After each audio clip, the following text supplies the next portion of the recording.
Hello students, आज हम first lesson का जो है मैटर एंड सराउंडिंग का सेकंड पार्ट पढ़ेंगे। तो पिछले वीडियो में हमने पढ़ा था state of matter, solid, liquid और गैस क्या होते हैं, पार्टिकल्स क्या होते हैं। मैटर पार्टिकल से बना होता है और 3 मैटर होते हैं, सॉलिड, लिक्विड, गैस। पार्टिकल के कैरेक्टरिस्टिक इसको हमने पढ़ा था। अब हम क्या पढ़ेंगे, जो मैटर है, क्या मैटर अपना स्टेट चेंज कर सकते हैं। तो मैटर का स्टेट चेंज करने से पहले हम टेम्परेचर के बारे में पढ़ेंगे। 3 मैटर होते हैं, सॉलिड, लिक्विड और गैस। ये तीनों क्या हम सॉलिड को लिक्विड बना सकते हैं, लिक्विड को गैस बना सकते हैं। तो बना सकते हैं हम कैसे, टेम्परेचर चेंज करके। तो टेम्परेचर को हम पढ़ लेते हैं। टेम्परेचर क्या है, टेम्परेचर यानी तापमान। काइनेटिक एनर्जी पार्टिकल्स में होती है, उस काइनेटिक एनर्जी से हम टेम्परेचर चेक करते हैं।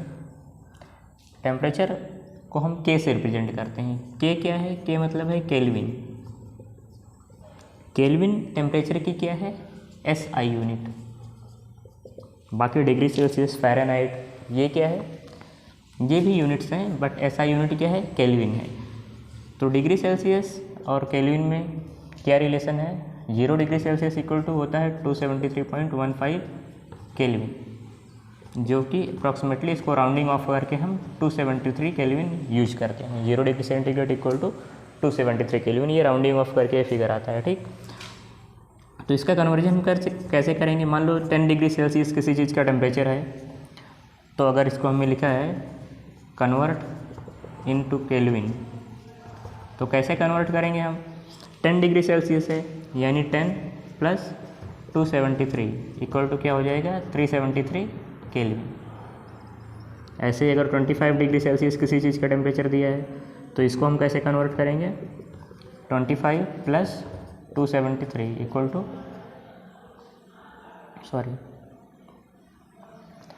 10 डिग्री ऐड करेंगे तो क्या हो जाएगा, 283 केल्विन। वैसे यहाँ पे भी क्या हो जाएगा, 298 केल्विन ऐड करने पर। 5 + 3 8, 7 + 2 9, 298 केल्विन। यानी डिग्री सेल्सियस से अगर हम केल्विन में कन्वर्ट करेंगे तो उसमें हम क्या करेंगे, सिंपली 273 ऐड कर देंगे। वहीं अगर कोई चीज़ हमें दिया है, इसका opposite, convert into degree Celsius. मान लो दिया है 300 केल्विन, इसको हमें डिग्री सेल्सियस में कन्वर्ट करना है, तो क्या करेंगे, 300 माइनस 273। यानी केल्विन से अगर डिग्री सेल्सियस में हमें कन्वर्ट करना है तो 273 उसमें से हम माइनस कर देंगे, सब्ट्रैक्ट कर देंगे। और डिग्री सेल्सियस से केल्विन में कन्वर्ट करना है तो 273 उसमें ऐड कर देंगे। तो यहाँ क्या आएगा, 27 डिग्री सेल्सियस, ठीक। मान लो अगर कुछ दूसरा दिया है 312 केल्विन, इसको हमें डिग्री सेल्सियस में कन्वर्ट करना है, तो कैसे करेंगे, 312 माइनस 273, तो कितना आ जाएगा, 9, 10 माइनस 7 3, 39 डिग्री सेल्सियस। तो इस तरीके से हम इसको कैलकुलेट करते हैं। तो केल्विन टेम्परेचर की SI यूनिट है। 0 degree Celsius equal to 273.15 kelvin होता है एग्जैक्ट वैल्यू, बट इसको राउंडिंग ऑफ करके हम 273 केल्विन लेते हैं। तो कैसे अब स्टेट ऑफ मैटर हम टेम्परेचर से चेंज करेंगे, इसको हम पढ़ेंगे।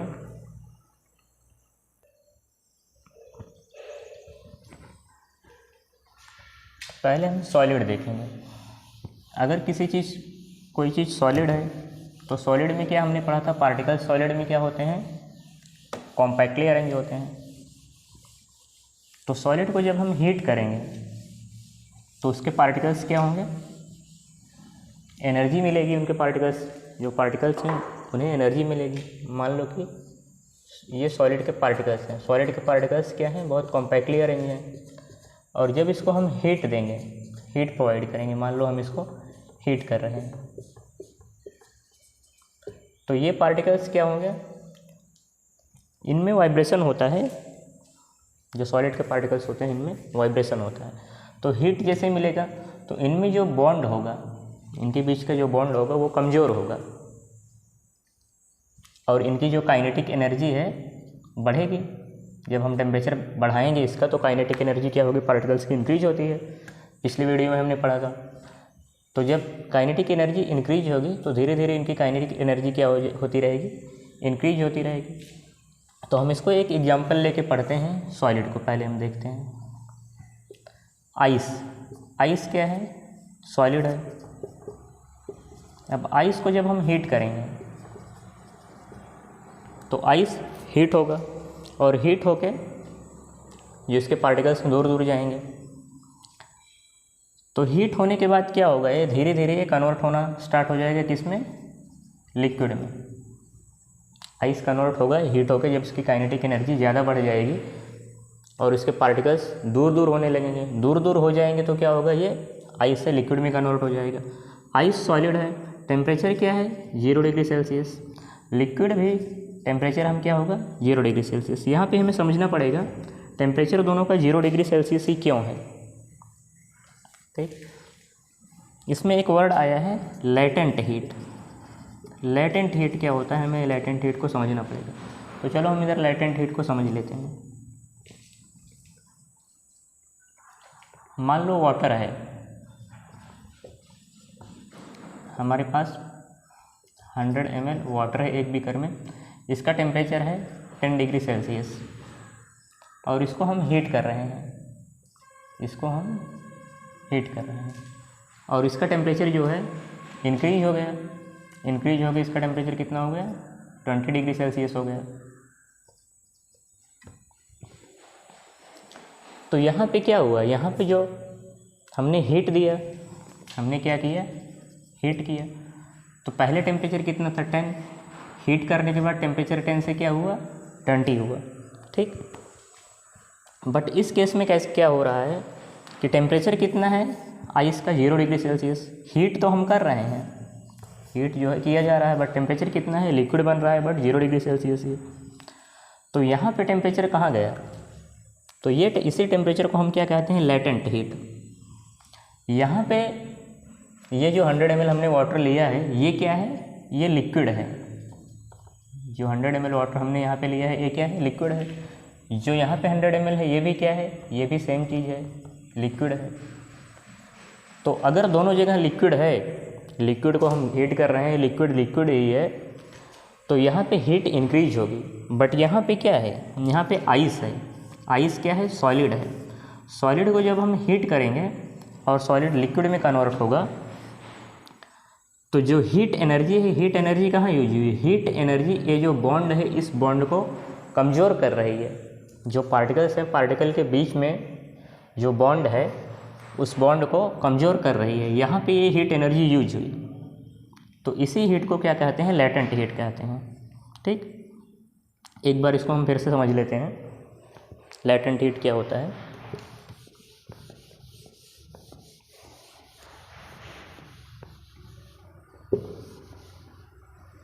अगर हम 100 ml वाटर ले रहे हैं, उसका टेम्परेचर 10 डिग्री सेल्सियस है, उसको हमने हीट किया, टेम्परेचर कितना हुआ 20 डिग्री सेल्सियस। तो वाटर क्या है, वाटर ऑलरेडी लिक्विड है। लिक्विड है तो इसके पार्टिकल्स क्या हैं, लूजली पैक्ड हैं और इसकी काइनेटिक एनर्जी क्या होगी, इंक्रीज होगी। काइनेटिक एनर्जी यहाँ पे क्या होगी, इंक्रीज होगी। तो टेम्परेचर भी क्या हुआ, इंक्रीज हुआ। यहाँ क्या है, यहाँ पे हमने आइस लिया है। आइस लिक्विड तो नहीं है, आइस क्या है, सॉलिड है। जब इसको हम हीट करेंगे, मान लो टेम्परेचर इसका 0 डिग्री सेल्सियस है, जब इसको हम हीट करेंगे तो आइस के पार्टिकल्स के बीच में जो बॉन्ड है वो बॉन्ड टूटेगा। जैसे जैसे हम हीट करेंगे काइनेटिक एनर्जी इंक्रीज होगी और बॉन्ड टूटेगा, और बॉन्ड जब टूटेगा तो क्या बनेगा, आइस से वाटर बनेगा। टेम्परेचर इसका भी 0 डिग्री सेल्सियस ही रहेगा। हम फर्दर हीटिंग करते जाएंगे तो टेम्परेचर चेंज होगा, बट यहाँ पे कुछ हीट हिडन हो जाएगी। कुछ हीट क्या है, हिडन, हमें पता नहीं चलेगा, क्योंकि ये हीट कहाँ गई, ये हीट इस पार्टिकल्स का बॉन्ड ब्रेक कर रही है। आइस से जो सॉलिड है, सॉलिड से लिक्विड में कन्वर्ट होने के लिए ये बॉन्ड ब्रेक करने में यूज हुआ। तो इसी हिडन हीट को लेटेंट हीट कहा जाता है। और फ़र्क क्या है, फ़र्क है ये है, जो आइस में जो सॉलिड है इसकी काइनेटिक एनर्जी कम होगी एज कंपेयर टू जो वाटर में जो काइनेटिक एनर्जी है। काइनेटिक एनर्जी ऑफ वाटर और काइनेटिक एनर्जी ऑफ सॉलिड इसमें काइनेटिक एनर्जी क्या होगी, कम होगी, और इसमें काइनेटिक एनर्जी क्या होगी, ज़्यादा होगी। बट जो टेम्परेचर है, टेम्परेचर 0 डिग्री सेल्सियस यहाँ भी होगा, यहाँ भी होगा। तो इसी हीट को, जो ये हिडन हीट है, इसी को हम क्या कहते हैं, लेटेंट हीट कहते हैं। ये हीट कहाँ यूज हुई, ये हीट जो पार्टिकल्स के बीच में बॉन्ड है, उस बॉन्ड को ब्रेक करने में यूज़ हुई। तो अब आगे हम देखते हैं लिक्विड और गैस के बारे में भी। तो अब इससे हमें क्या पता चलता है कि आइस क्या था, सॉलिड था। सॉलिड को हमने क्या किया, हीट किया, कन्वर्ट किस में हुआ, वाटर में कन्वर्ट हुआ। तो चेंज हो रहा है ना, स्टेट क्या हो रहा है, चेंज हो रहा है। यानी सॉलिड किस में कन्वर्ट हुआ, लिक्विड में कन्वर्ट हुआ। यानी हीट करके हम क्या कर रहे हैं, उसका स्टेट चेंज कर रहे हैं। तो आइस क्या हुआ, मेल्ट हुआ, ठीक। तो यही जिस पॉइंट पे मेल्ट होगा, इसी को हम क्या कहेंगे, मेल्टिंग पॉइंट कहेंगे, ठीक। यानी आइस का मेल्टिंग पॉइंट क्या मिला हमें, 0 डिग्री सेल्सियस पे ही हीट देने पर वो क्या हो रहा है, मेल्ट हो जा रहा है। यानी केल्विन हम इसको कितना लिखेंगे, 273.15 केल्विन। यही क्या है, इसका मेल्टिंग पॉइंट है आइस का। तो इससे हमें क्या पता चलता है कि स्टेट को हम चेंज करके, टेम्परेचर को हम चेंज करके स्टेट चेंज कर सकते हैं। बाकी जो मेल्टिंग पॉइंट का डेफिनेशन है, लेटेंट हीट का डेफिनेशन है, ये जो है PDF में भेजा जाएगा, उसको आप लोग कॉपी में नोट कर लीजिएगा। तो मेल्टिंग पॉइंट पे हमने क्या देखा कि सॉलिड जो है कन्वर्ट हो रहा है। सॉलिड क्या हो रहा है, हम हीट कर रहे हैं, और ये चेंज हो रहा है किसमें, लिक्विड में। अब लिक्विड को जब हम हीट करेंगे, लिक्विड में पार्टिकल्स क्या होंगे, लूजली पैक्ड होते हैं, लूजली अरेंज होते हैं। मान लो ये लिक्विड है और ये पार्टिकल्स हैं लिक्विड के। एग्जाम्पल ले लेते हैं, ये भी क्या है, वाटर है। वाटर को हम हीट कर रहे हैं, तो ये वाटर है, इसकी क्या है, कुछ काइनेटिक एनर्जी होगी। जैसे हम हीट करेंगे तो काइनेटिक एनर्जी क्या होगी, इंक्रीज होती जाएगी, काइनेटिक एनर्जी बढ़ती जाएगी, बढ़ती जाएगी। जब तक ये वाटर रहेगा तब तक इसकी काइनेटिक एनर्जी इंक्रीज होगी। और एक स्टेट ऐसा आएगा, हम देखते हैं कि जब 100 डिग्री सेल्सियस, 100 डिग्री सेल्सियस यानी 373 केल्विन, 373 केल्विन पे क्या होता है कि जो ये लिक्विड है, लिक्विड वेपर में कन्वर्ट होना स्टार्ट हो जाता है। क्या होता है, ये वेपर में कन्वर्ट होना स्टार्ट हो जाता है, वाटर वेपर। ये वेपर में इसका कन्वर्जन शुरू हो जाता है। अब यहाँ क्या हो रहा है, यहाँ भी स्टेट चेंज हो रहा है। ये क्या था, वाटर, लिक्विड था। अब लिक्विड से किस में कन्वर्ट हो रहा है, गैस में कन्वर्ट हो रहा है। कितने टेम्परेचर पे, 373 केल्विन पे। 373 केल्विन पे क्या हो रहा है, ये लिक्विड से गैस में इसका कन्वर्जन हो रहा है। तो यहाँ पे भी हम क्या देखेंगे कि लिक्विड यहाँ पे अगर 100 डिग्री सेल्सियस यहाँ पे बॉयल हो रहा है, तो 100 डिग्री सेल्सियस हमें यहाँ पे भी मिलेगा। क्यों, सेम चीज़ जो हमने आइस में पढ़ा था, जो हमने आइस पे क्या था, टेम्परेचर 0 डिग्री सेल्सियस था, यहाँ पे भी 0 डिग्री सेल्सियस था। क्यों, लेटेंट हीट, मेल्टिंग का यूज हो रहा था, ठीक। तो वैसे ही यहाँ latent heat of vaporisation use होगा। ये गैस हो गया, गैसेस फॉर्म में स्टीम, भाप जो होती है। तो लिक्विड से गैस में कन्वर्ट करने के लिए, वाटर को लिक्विड से गैस में कन्वर्ट करने के लिए जो हिडन एनर्जी होगी, उसे हम लेटेंट हीट ऑफ वेपराइजेशन कहते हैं। टेम्परेचर यहाँ भी 100 डिग्री सेल्सियस होगा और यहाँ भी 100 डिग्री सेल्सियस ही होगा। यहाँ भी हिडन एनर्जी आएगी। तो आई थिंक इतना आप लोगों को समझ में आया होगा। तो इससे हमें क्या पता चलता है, इससे हमें यही पता चलता है कि टेम्परेचर को हम चेंज करके स्टेट को हम चेंज कर सकते हैं।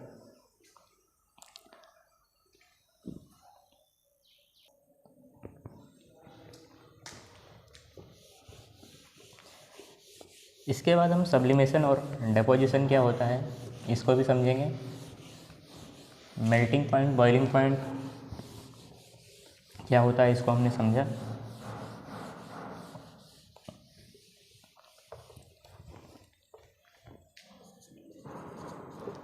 सब्लिमेशन।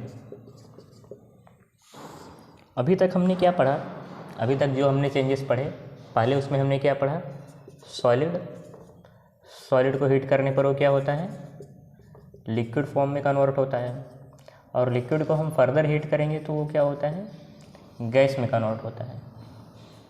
बट कुछ सब्सटेंस होते हैं जो सॉलिड से डायरेक्टली गैस में कन्वर्ट हो जाते हैं, यानी वो लिक्विड में फेज में नहीं जाते हैं। फॉर एग्जांपल हो गया इसका कैम्फर, कपूर, ये क्या होता है, ये सॉलिड है, और जिसको जैसे ही हम जलाएंगे सॉलिड से क्या हो जाएगा, डायरेक्टली वेपर में कन्वर्ट हो जाता है, गैसेस स्टेट में चेंज होकर ये फ्लो होना शुरू हो जाता है, उड़ना शुरू हो जाता है।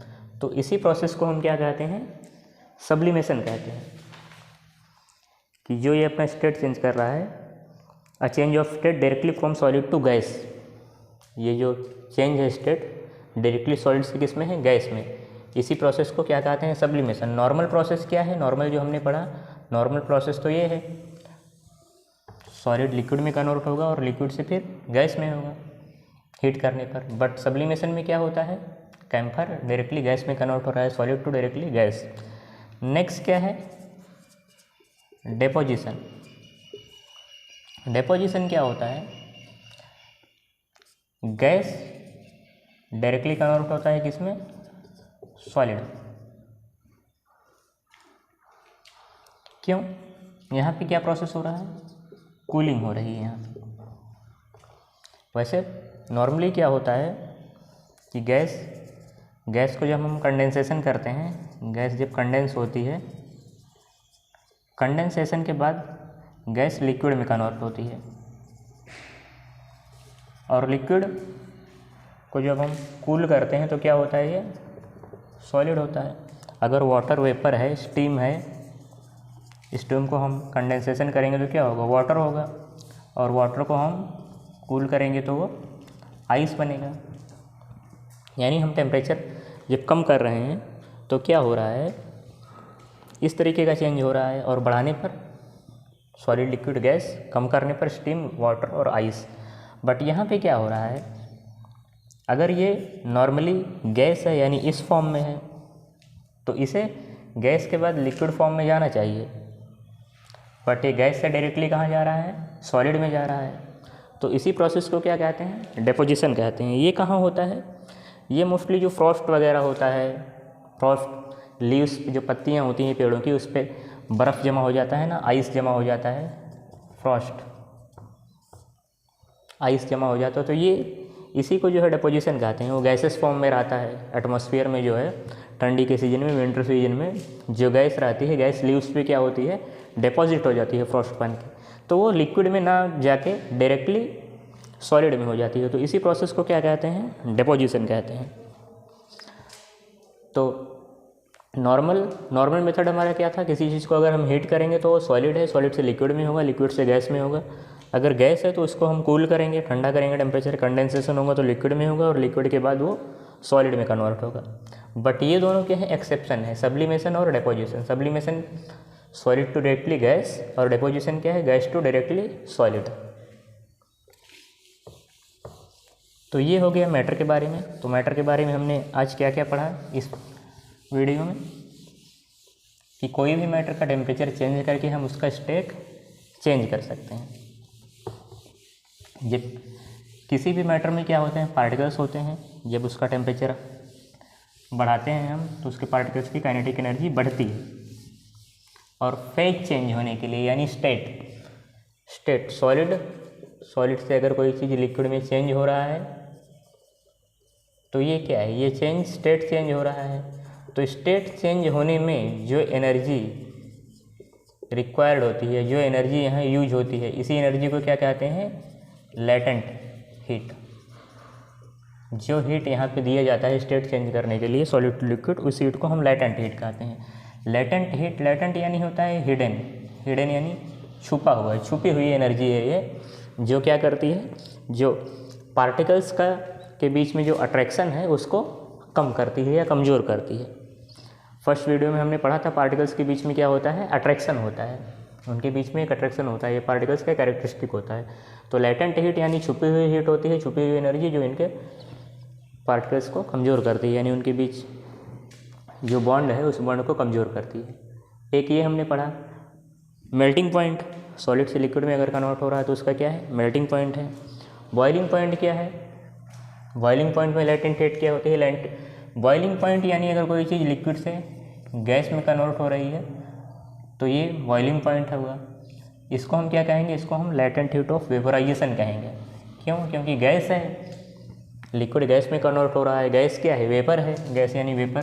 तो यहाँ पे जो लेटेंट हीट यूज होगी इसको हम क्या कहेंगे, लेटेंट हीट ऑफ वेपोराइजेशन कहेंगे। तो आगे हम देखते हैं और क्या टॉपिक है। इसमें एक टर्म आया है एटमॉस्फेरिक प्रेशर। तो एटमॉस्फेरिक प्रेशर क्या होता है, atmospheric pressure melting point, boiling के डेफिनेशन में आएगा। हमारे एटमॉस्फेयर में एक प्रेशर होता है, जो प्रेशर एटमॉस्फेयर में जितने भी लिविंग नॉन लिविंग थिंग हैं सबके ऊपर अप्लाई हो रहा है, उसी को एटमॉस्फेरिक प्रेशर कहा जाता है, जिसकी एक वैल्यू होती है 760 mm ऑफ Hg। जो प्रेशर होता है, प्रेशर पिछले क्लासेस में आप लोगों ने पढ़ा है, प्रेशर का फॉर्मूला क्या होता है, फोर्स अपॉन एरिया, यानी कि कितना फोर्स कितना एरिया पे अप्लाई हो रहा है, जिसकी यूनिट क्या होती है, पास्कल। शॉर्ट में हम इसे पी लिखते हैं, फोर्स अपॉन एरिया, इसे हम पास्कल इसकी यूनिट है। ये हमने पिछली क्लास में पढ़ा है। पास्कल क्या है, इसके SI यूनिट है, और इसको मेजर किया जाता है। से प्रेशर, किसी चीज़ में हम वैक्यूम क्रिएट करते हैं तो प्रेशर क्या किया जाता है, उसमें प्रेशर को ही कम और ज़्यादा किया जाता है। तो प्रेशर चेंज करने से भी कुछ चीज़ें जो है चेंज होती हैं, इसको हम नेक्स्ट वीडियो में पढ़ेंगे, किस तरीके से प्रेशर चेंज करके हम चेंज ऑफ स्टेट कर सकते हैं। जैसे कार्बन डाइऑक्साइड का प्रेशर चेंज करके उसका स्टेट क्या होता है, बदला जा सकता है। कुछ टर्म है, उस टर्म को हम पढ़ लेते हैं जो लास्ट में आपकी बुक में दिए गए हैं NCERT में। टेम्परेचर, तो टेम्परेचर क्या होता है, इसकी SI यूनिट क्या है, केल्विन। इसको हम कैसे रिप्रेजेंट करते हैं, 0 डिग्री सेल्सियस इक्वल टू कितना होता है, 273.15 केल्विन, और इसे राउंडिंग ऑफ करके हम 273 केल्विन यूज करते हैं। प्रेशर, ये आप लोग नोट करके याद कर लीजिएगा, प्रेशर की SI यूनिट क्या है, पास्कल है। नॉर्मली जो हमारे एटमॉस्फेयर में प्रेशर है वो 760 mm ऑफ Hg यानी क्या होता है, Hg यानी मर्क्यूरी होता है, इतना प्रेशर रहता है। और क्या दिया है बुक में, मास दिया है। मास की क्या यूनिट है, मास की यूनिट किलोग्राम है।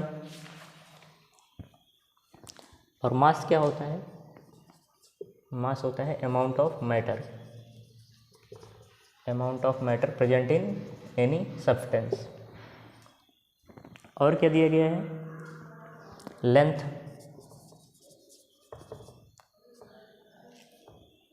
लेंथ की यूनिट मीटर होती है। लेंथ हमें पता है, ये लंबाई जो हम मेजर करते हैं।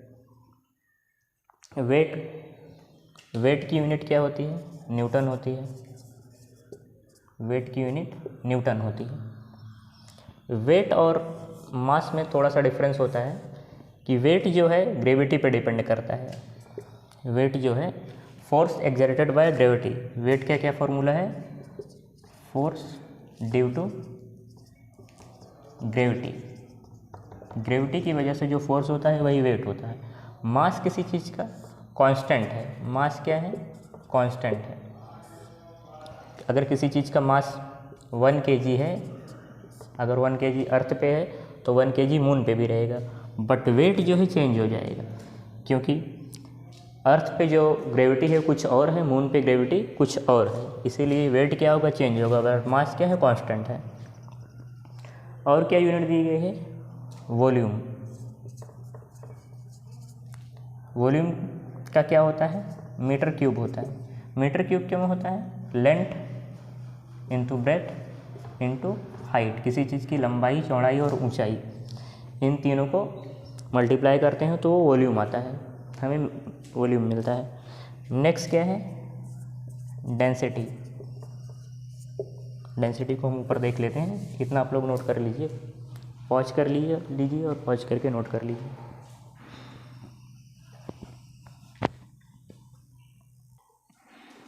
आई थिंक आप लोगों ने नोट कर लिया होगा इसको। इसके बाद लास्ट टर्म क्या है, डेंसिटी। डेंसिटी को हम समझ लेते हैं कि डेंसिटी क्या होता है।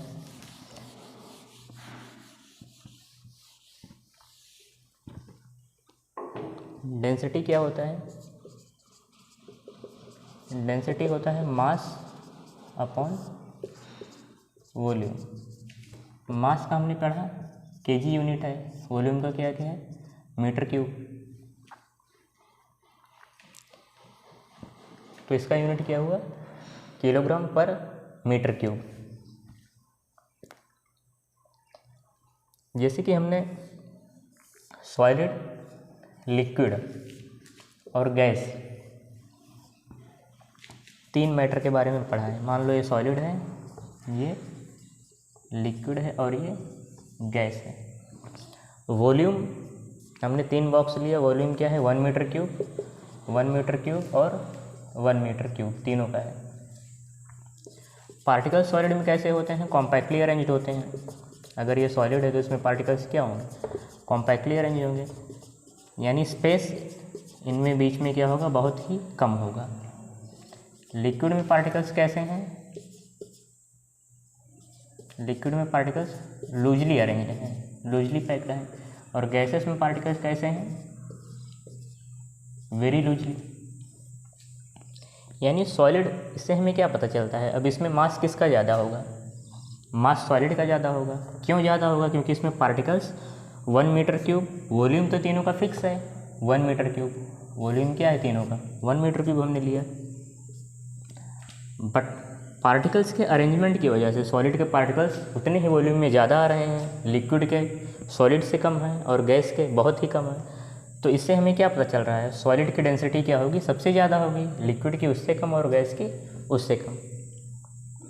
तो आई थिंक इतना आप लोग को समझ में आया होगा। बाकी की जो पार्ट है उसको हम नेक्स्ट वीडियो में पढ़ेंगे। Thank you.